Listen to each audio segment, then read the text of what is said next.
Bonjour, en effet, nous sommes en direct de Perpignan, du Grand Café de la Poste. Perpignan, 122 000 habitants, Perpignan, la Catalane, comme on le voit sur les panneaux d'affichage à la rentrée. C'est une des villes, je le disais, une des villes vedettes de ces municipales 2020. Pourquoi? Parce qu'après des années de gouvernance de centre-droit, on va dire, de droite en tout cas, avec Jean-Marc Pujol qui est avec nous, qui a lui succédé à M. Alduy il y a quelques années, depuis 2009, vous êtes le maire. Bonjour M. Pujol. Eh bien, cette ville pourrait, en tout cas le Rassemblement national l'espère, pourrait effectivement tomber dans l'escarcelle de Louis Alliot. Bonjour Louis Alliot. Bonjour. Merci d'être avec nous. Si on regarde les sondages, ça n'est pas de la politique fiction. Alors ce qui nous intéresse ce matin, c'est vos propositions. Qu'est-ce que vous proposez pour redonner du lustre à cette ville qui en a beaucoup perdu? C'est cela qui nous intéresse. Et donc, je vous représente. Louis Alliot, vous êtes en tête des sondages, autour de 30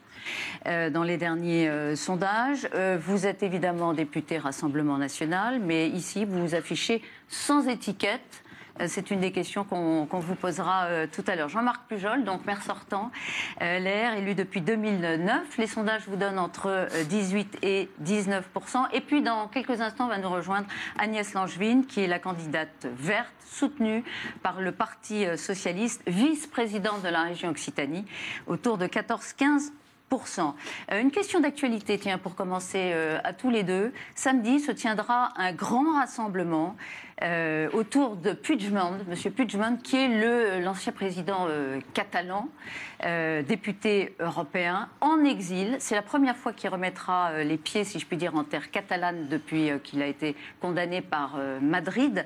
Et ce rassemblement devrait réunir entre 70 000 et 100 000 personnes, beaucoup venus d'Espagne, dans un contexte de peur et de risque réel d'épidémie du coronavirus. Fallait-il, Monsieur Pujol, maintenir ce rassemblement populaire? Écoutez, je crois Bonjour Madame Langevin, nous vous accueillons. Bonjour à vous. Écoutez, je crois que maintenir ou pas, c'est une responsabilité d'autorisation qui est donnée par le préfet ou le gouvernement. Moi, je pense que le risque aujourd'hui est quand même en France bien contrôlé en matière de coronavirus. Et puis, aujourd'hui, rien n'est interdit nulle part, à part un peu en Italie avec des zones de quarantaine. Donc vous suivez la préconisation du gouvernement, c'est ce que vous dites. Louis Alliot, est-ce qu'il fallait d'abord, l'autoriser comme l'a fait le maire, et de le maintenir? D'abord, c'est le maire qui a proposé à M. Puigdemont le parking sur lequel va avoir lieu le meeting. Ça, est autorisé par le gouvernement, poussé par le député En Marche, Romain Gros.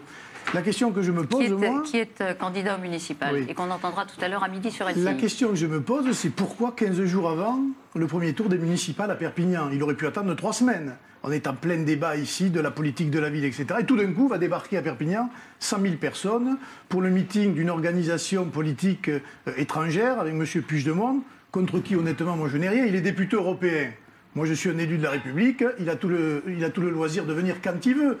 Mais je trouve que ça vient quand même perturber la campagne électorale municipale. Soupçon de récupération, on dirait. Ah, c'est évident. C'est ce que vous dites, pourquoi? Le vote catalan Oui, même si le vote catalan est politiquement ici, électoralement, assez modeste, il n'en demeure pas moins que M. Puigdemont viendra demain, reçu par M. le maire, reçu par la gauche au Conseil général, et j'ai dit M. Gros en fera ses choux grands en le recevant à sa permanence. Voilà, c'est un objet politique externes qui viennent à cette campagne municipale. Madame Langevin, bonjour. Merci de nous avoir rejoints. Alors, récupération, est-ce que vous irez au meeting?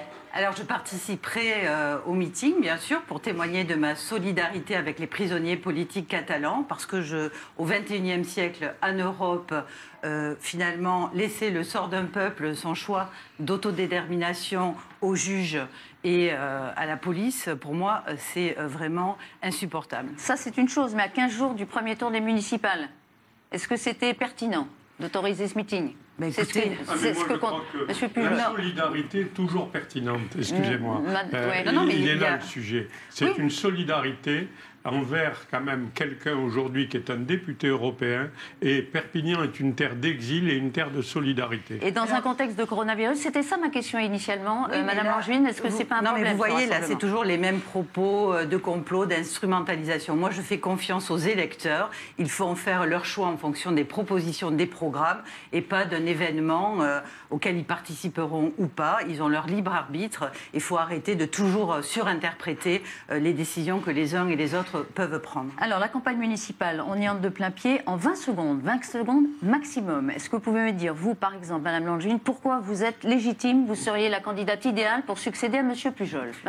Parce qu'avec mon équipe, nous proposons des solutions très concrètes pour améliorer la vie des Perpignanaises et des Perpignanais, changer leur quotidien, créer de l'emploi autour des métiers de la transition écologique, et parce que nous incarnons le renouveau et aussi le volontarisme et la détermination politique. Monsieur Pujol, pourquoi souhaitez-vous vous succéder? Parce que j'ai commencé un travail pour faire de Perpignan une destination, pour renforcer l'attractivité de cette ville. Ce travail a commencé en 2014, je rappelle que j'avais aussi M. Alliot contre moi et je l'ai battu.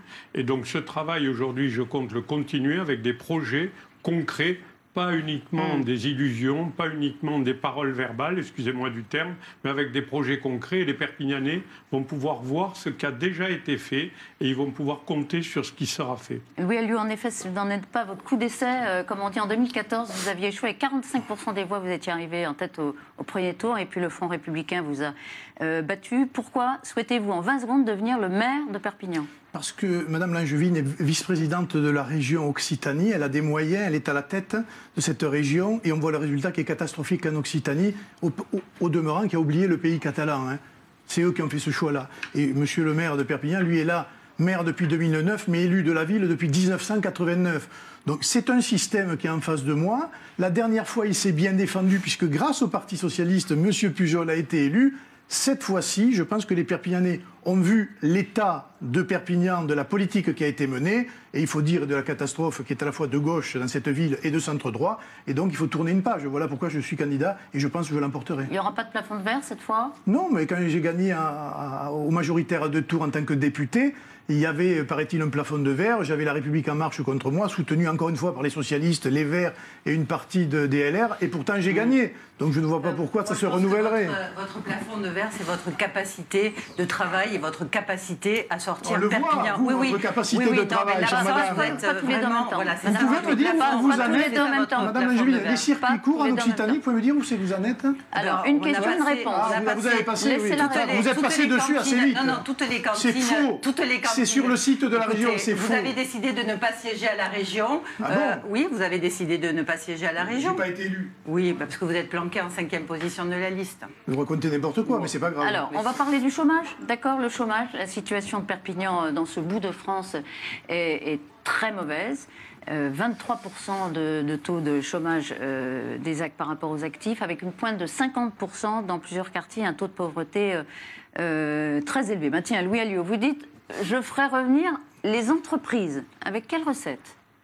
Avec de l'attractivité, en mettant des terrains à disposition, en exonérant fiscalement les entreprises qui viennent s'installer sur le territoire. Les exonérations fiscales, lesquelles sur les entreprises. Là, nous avons un taux de CFE qui est un des plus élevés de France, rapport de la Chambre régionale des comptes de 2017. Mais pas que cela, on est dans une situation particulière. Le TGV, la ligne à grande vitesse, n'est toujours pas à Perpignan, promis par tous les politiques ici depuis 20 ans maintenant. Il y a le tronçon, écoutez bien, Montpellier-Béziers, avec les gens qui nous gouvernent aujourd'hui, 2035. Oui. Ça veut dire que le TGV à Perpignan, c'est pas 2050. Mais il faut se mobiliser, il faut faire du bruit, il faut interpeller les pouvoirs publics. Les politiques que j'ai en face de moi ont été au gouvernement.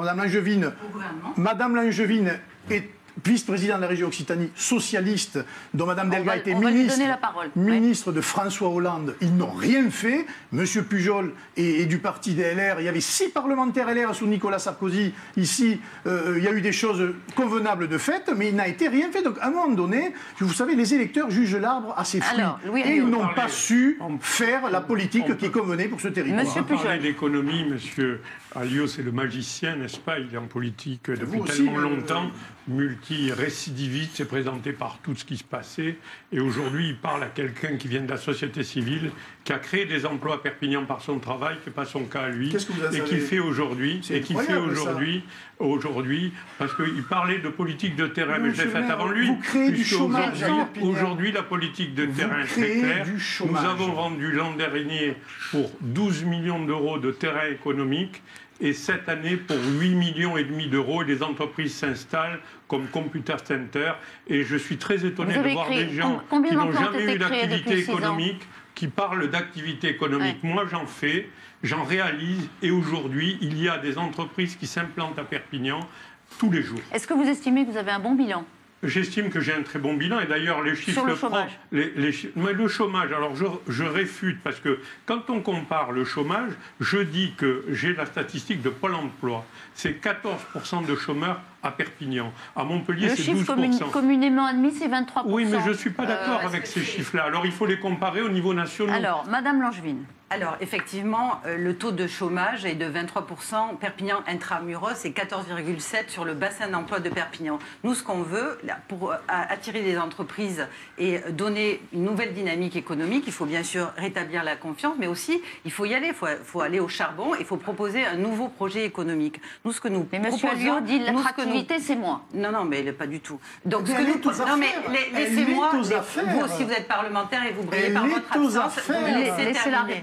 Laissez-la développer. Tout ce que nous voulons porter ici à Perpignan, c'est un projet ambitieux de faire de Perpignan une capitale de la nouvelle économie climatique. Nous avons un écosystème universitaire très pointu sur les questions d'énergie renouvelable, de biodiversité, d'alternatives aux nouveaux plastiques. Et donc, nous voulons accompagner, bien sûr, tous ces jeunes dans leur qualification, mais aussi incuber leurs initiatives, et elles sont nombreuses, et avoir des solutions d'adaptation très concrètes. Une question précise. Vous proposez un revenu de solidarité, j'ai vu ça, un revenu de solidarité écologique. Pour qui et combien? Et en plus du RSA? Alors, pas forcément en plus du RSA. Nous, le constat, vous avez cité le taux de chômage. Le taux de précarité, c'est 32%. Vous avez 32% de la population qui vivent sous le seuil, sous la barre des 855. Laissez-moi terminer. Et donc, nous, ce que nous voulons, c'est accompagner de façon ponctuelle des travailleurs pauvres, des femmes en situation de monoparentalité, des étudiants, des retraités qui sont en situation de précarité pour les aider à sortir la tête de l'eau. C'est une aide. Alors là, ça sera un calcul entre leur pouvoir de vivre réel pour payer leurs factures des besoins vraiment fondamentaux et les 855 €. Donc ça pourrait être 50 € ou 200, mais ça sera ponctuel et engagé, adossé à un engagement donc dans une association ou dans un autre type de parcours. Alors, j'ai une vision totalement opposée de cet assistanat qui est en train de tuer ce pays et qui vit à Perpignan. C'est de l'assistanat. Moi, j'ai une autre vision. Moi, j'ai une vision entrepreneuriale. C'est-à-dire que ce sont les entreprises qu'on fera venir ici qui créeront des emplois. Ce n'est pas un système supplémentaire d'assistanat. Ouais. Il vit dans toute la France, ce système. Est-ce qu'il a réglé un problème? La France se trouve dans les derniers classements sur tous ces sujets-là. Ce qu'il faut faire revenir, c'est de l'activité économique. Mais quand vous entendez M. Alliot dire d'une certaine façon, c'est ce que vous dites, M. Alliot, je serai un atout pour cette ville. Oui, qu'est-ce que vous lui dites? M. Alliot le dit, mais il ne l'a jamais fait nulle part. Voilà. Ça, c'est très intéressant. Très vite, parce que je voudrais qu'on parle de la sécurité. Le Front National, il faudrait qu'il nous dise un endroit où ils ont fait revenir des entreprises. Il faut être à Béziers, monsieur. Oui, à Béziers, avec un supermarché. Pas tous en même temps. Avec un supermarché. Pas tous en même temps, la réponse. Et très vite, on ne devrait pas de sécurité. Vous avez donné des chiffres. Et vous avez des petits qui vous disent on est les meilleurs, on est des champions du monde. Non, la réalité, c'est la situation. Quant à Mme Langevin, à part du vent, c'est tout ce qu'elle sait faire. Parce que pour le coup, à la région, elle ne fait rien. Aucun bilan écologique de la région Occitanie. On va avancer sur le Non, parce que sur la pauvreté, Mme Martichoux, c'est grave. Il y a des quartiers ici, ça fait 30 ans qu'ils sont dans cet état. 30 ans. Précisément. La question de Frédéric, 49 ans. Il est un lecteur de 20 minutes qui est notre partenaire dans ces opérations pour les municipales sur LCI. Voilà ce qu'il dit. J'habite dans le quartier des Oiseaux. Il était magnifique il y a quelques années, je cite. Aujourd'hui, le trafic de drogue s'y est installé.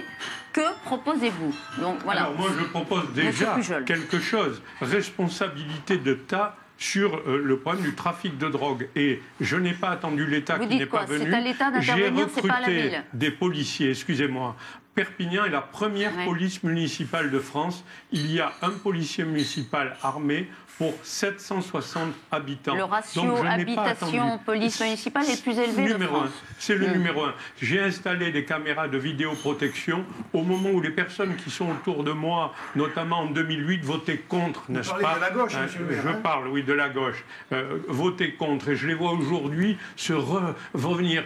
On est la 3e ville de France en termes de caméras de vidéoprotection. Oui. Le ministre, et pourquoi ce sentiment d'insécurité, monsieur le ministre de l'Intérieur a classé les quartiers de reconquête républicaine qui étaient très dangereux. Il n'y a pas Perpignan. Voilà la réalité. En revanche, si l'État prenait ses responsabilités, si les personnes étaient condamnées comme elles devraient être, on interpelle un dealer 14 fois, il ressort avant la police municipale. Donc vous dites c'est la réponse judiciaire qui est en faillite et c'est pas nous, c'est pas moi, maire, qui peut opérer sur ce crime. Moi, j'ai fait ce que je devais. Madame Langevin. Nous avons 2 priorités en termes de sécurité. Bien sûr, la lutte contre les trafics de drogue et la prise en charge des violences faites aux femmes. Vous pouvez rigoler. Moi, pendant la dépénalisation du cannabis. Moi, quand je vais dans les quartiers, ce que je vois, vous me laissez terminer. Moi, ce que je vois quand je vais dans le quartier, c'est effectivement un enquistement, une installation de ces trafics de drogue et de trafics vraiment qui relèvent de la criminalité au vu et au su de tout le monde.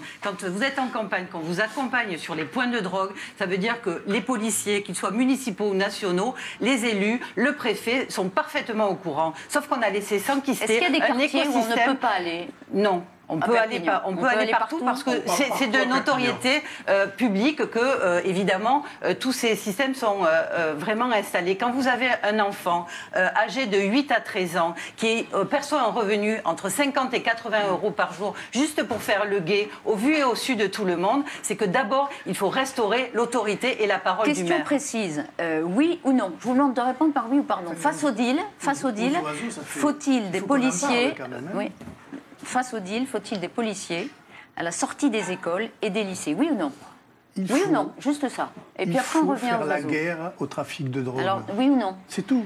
Il n'y a pas d'autre solution. Est-ce qu'il faut des policiers il faut à la sortie des écoles? Il faut aussi prévenir de la consommation. Alors, bien sûr, mais bien sûr. Non, mais moi, je pourrais répondre aussi. Dans une société, attendez, excusez-moi, monsieur, oui, dans une société, on n'imagine pas mettre des policiers à la sortie des écoles pour contrôler le trafic de drogue. C'est donc que le problème, il est au-dessus de cela. Il faut faire la guerre aux trafiquants de drogue. Oui, mais ça, c'est de l'incantation, lui, Non. c'est pas de Faillite de l'incantation. l'État, d'abord, mettre en responsabilité l'État et la justice qui libère les dealers 15 fois. Donc vous êtes d'accord, c'est la réponse judiciaire. C'est une évidence, c'est un constat. Non, mais c'est sur pas- la c'est police pas la- municipale, la police municipale, elle a aussi son travail. À Béziers, je regrette, Robert Ménard a réussi à écarter la racaille, par exemple, du C'est votre centre-ville. modèle, Robert Ménard. Écoutez, quand il y a des résultats, c'est pas possible de parler comme ça. mais c'est M. Sarkozy. Non, madame mais la oui, juge. moi je suis pas sarkozyste. Ah, mais vous voulez faire la guerre aux dealers en leur caressant les joues? Non, moi je Ah veux bon, prévenir d'accord. les trafics et prévenir les consommations. Non, vous prévenez avec rien des du tout. politiques. Je vais vous dire pourquoi. Parce que votre parti, il est pour l'utilisation de la drogue, et vous avez même des gens chez vous qui s'enorgueillissent de fumer des joints, des choses comme ça. Donc il faut arrêter. Voilà, il faut arrêter. Vous êtes le parti Oui, de la mise en examen pour c'est détournement ça. de fonds. Donc moi j'ai pas Alors, plus on va confiance. éviter le venant ce des niveau Verts de et du débat. Parti Socialiste, c'est rigolo. On laissez-moi va vous le dire. éviter ce Non, niveau mais de débat, bon. on essaie de savoir comment on sort Moi, je ne suis pas Perpignan condamné, Madame de Angevine. cette Il y a situation. des gens au conseil départemental qui l'ont été, des collègues à vous. Monsieur Pour Pujol. répondre à votre question, C'est non, incroyable. il ne Non, faut mais moi, pas de j'ai pas de policiers temps à la de parole, sortie des apparemment, lycées, Ah si. Ah non. parce que Regardez. ça n'est pas là que se pose le problème. Le problème se pose sur des points de deal. Je rappelle que le plus grand point de deal était au-dessus d'un commissariat de la police nationale à Mais il y est Bétriu toujours, ne qui a parlez pas au passé, il y est toujours. été abandonné. Je parle que le commissariat a été abandonné par les services de l'État. Et la réponse au trafic de drogue, c'est une réponse pénale. Et aujourd'hui, il y a un certain consensus pour ne pas voir les choses. Moi, je les ai vus avant On tout a le compris, monde. on a Et oui, compris. mais je le Vous dis avez d'une manière équipé très la claire. ville et Oui, vous voilà. dites aujourd'hui, finalement, est-ce que par exemple il y a assez de policiers municipaux ou est-ce que vous vous dites qu'il en faut davantage? Il y en Bien a sûr. assez, ils sont bien équipés. Vous n'allez pas donc en rajouter si vous êtes élu? Il y a sûrement du recrutement à faire parce qu'il faut mettre plus tard dans la nuit, il faut la mettre à des endroits stratégiques et il faut aider surtout les habitants, les victimes qui sont aujourd'hui assez démunis par rapport sont à ceux qui abandonnés vivent. Oui, bah, l'État. Je peux vous dire, aujourd'hui, on a fermé 2 commissariats à Perpignan, l'un au Moulavant, l'autre au Vernet. Ça, c'est les résultats de la politique de M. Macron et du député Romain Gros, qui n'est pas ici, c'est bien dommage. Eh bien, dans ces quartiers-là, on peut dire que la situation a empiré. Eh bien, il faudra remettre des postes de police municipaux dans ces quartiers-là pour qu'il y ait une présence effective au chevet, en quelque sorte, de nos concitoyens. On parle des transports, si vous voulez bien. On dit qu'il y a beaucoup de problèmes de circulation. Est-ce que vous êtes pour ou contre, là, s'il vous plaît, oui ou non, la gratuité des transports en Je commun? suis opposé totalement, mais favorable à certaines catégories de la population. Donc une modulation en fonction des revenus. Exactement, en fonction des statuts, et Par notamment exemple. chez les jeunes, les lycéens, les étudiants et les travailleurs pauvres. Donc une gratuité pour ces populations-là. Madame Langevin. Au regard de la situation perpignanaise et de la faible fréquentation, nous mettrons en place effectivement la gratuité des bus, d'abord le week-end, puis pendant des périodes comme Visa ou Noël, pour effectivement à la fois prendre ce temps d'investissement sur des bus à haut niveau de service. Et donc nous sommes comme à Dunkerque pour la gratuité. C'est une question de relèvement évidemment de l'exigence environnementale, mais aussi du pouvoir de vivre des habitants. La gratuité n'existe pas, c'est un mensonge. Parce que des choix comment politiques, trouver hein. les C'est des choix 28 millions d'euros qu'on prend dans la poche du versement de transport des entreprises et les 6 millions d'euros qu'il faudrait prendre dans la poche des contribuables perpignanais pour assurer la gratuité. C'est un mensonge. La gratuité, c'est quelqu'un qui paye. Je rappelle qu'il n'y a que 37% de Perpignanais qui paient des impôts. Ça voudrait dire leur demander de payer à eux pour ceux qui n'en paient pas. Voilà ce que c'est la gratuité. Louis Alliot, pour finir, l'étiquette RN, ça a payé, ça a eu payé, ça ne paye plus, comme disait Fernand Reynaud. J'ai été élu député avec l'étiquette RN, ça ne pose pas de problème. Simplement, sur ma liste, il y a des gens qui ne sont pas du RN. Je ne vais pas leur imposer une étiquette qu'ils n'ont pas. Et donc, on part sur un projet, sur une équipe ouverte, mais vous allez partout dans Perpignan, on vous dira Louis Alliot, il est RN et ça pose aucun problème. Vous avez entendu ce que Marine Le Pen a dit l'autre jour au grand jury sur LCI. C'est la bouteille de coca, si on enlève l'étiquette, on la reconnaît toujours. Mais elle a raison, ça passionne que les journalistes. Mais ici, je peux vous dire, moi, tous les citoyens ils me connaissent, ils savent ce que je veux faire, et c'est fini, il n'y a pas de Marine débat. Le Pen, elle viendra faire un meeting avec vous? Non. Ici? elle Non, ne vous ne le viendra souhaitez pas? Elle est allée, c'est pas que je ne le souhaite pas, elle est allée Parce qu'elle fait le tour oui, des elle fait le municipales. tour, mais elle ne peut pas être partout, d'abord. Et ensuite, sur Perpignan, moi, j'ai bâti une stratégie depuis longtemps et je m'y tiens.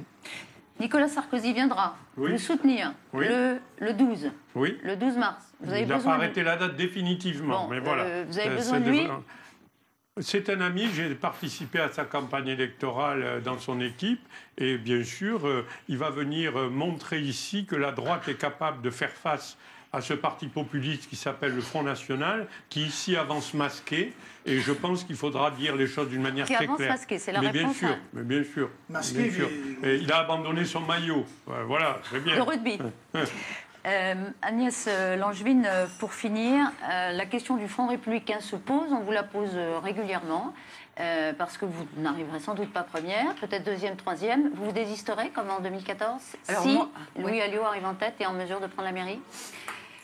Nous, notre ambition, elle est claire. C'est faire en sorte que les Perpignanais et les Perpignanaises aient une autre alternative. Et donc, moi, je fais tout pour qu'on ne rejoue pas le match retour Louis Alliot, Jean-Marc Pujol, le soir du 15 mars. Et la dynamique est bonne.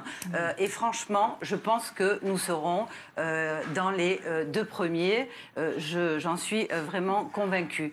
Donc, Et donc évidemment, vous prendrez vos Non, mais parce que- responsabilités, comme on dit. Non, mais parce que si vous C'est voulez, fini, alors, ouais. en 2014, moi, j'ai voté pour Jean-Marc Pujol, comme beaucoup de Perpignanaises et de Perpignanais. La question qu'on entend aujourd'hui, c'est qu'est-ce que l'équipe actuelle a fait de notre voix? Et on a La compris. situation est Merci. dégradée et le risque démocratique est encore plus élevé. Merci. Le risque démocratique. Oui, Merci, parce Louis que Alliot. on sait vraiment Ces qui gens-là vous êtes. sont Jean-Marc au pouvoir Pujol, depuis Agnès 30 ans, Langevin, c'est la première Oui, fois oui. que vous acceptiez de débattre ensemble. On est très heureux que vous l'ayez fait sur LCI. Bonne journée, bonne fin de campagne, il reste 15 jours. Rendez-vous le 15 mars au soir dans les urnes. LCI sera là bien sûr en direct de Perpignan.